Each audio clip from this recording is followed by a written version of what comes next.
رضا شیر خدا کو فرمایا کہ آپ نے میرے بستر پر سونا ہے، لیکن ساتھ میں فرمایا لعل الجہال یبادر الیک فیقتلوک، شاید جنہوں نے جو منصوبہ بنایا ہے وہ رات کو آ جائے اور وہ میرے بستر پر تجھے مجھے سمجھ کر شاید تمہیں قتل کرنے کے ارادے سے آ جائے اور تمہیں شہید کرے۔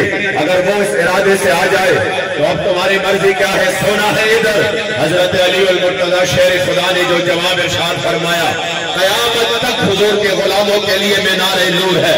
قیامت تک جو حضرت علی المرتضی شیر خدا کے محبت قدم بڑھتے ہیں ان کے لیے بھی مینار نور ہے۔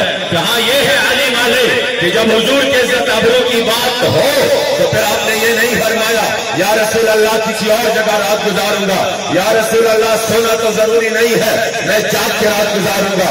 جب وہ آ جائے تو میں کہوں گا کہ حضور تو تشریف لے کے گئے ہیں، میں تو علی ہوں، میں ادھر رات کیوں ادھر؟ مجھے تو ضرورت ہی نہیں ہے کہ میں ادھر سو جاؤں، یہ تو رات جاگ کے بھی گزارا جا سکتا ہے۔ لیکن جب میرے کریم آقا نے فرمایا کہ شاید وہ آ جائے تو اس کا جواب یہ تھا، واللہ آپ کا ایمان تازہ ہو جائے گا۔ حضرت علی المرتضی شیر خدا نے جواب دیا، یا رسول اللہ رضیت ان تکون روحی لروحک وقاء ونفسی لنفسک فداء وما احب الحیاۃ الا لخدمتک۔ یا رسول اللہ میں اس پر راضی ہوں کہ میری روح آپ کی روح کی حفاظت کرے، میری جان آپ کی جان کی حفاظت کرے، اور یا رسول اللہ یہ زندگی میں نے اپنی لیے نہیں، یہ تو میں نے آپ کے لیے مانگی ہے کہ کرو تیرے نام میں جا فدا، نفس جہاں تو جہاں فدا، اور تم جہاں سے بھی نہیں جی پڑا کل کا کروڑ جہاں نہیں۔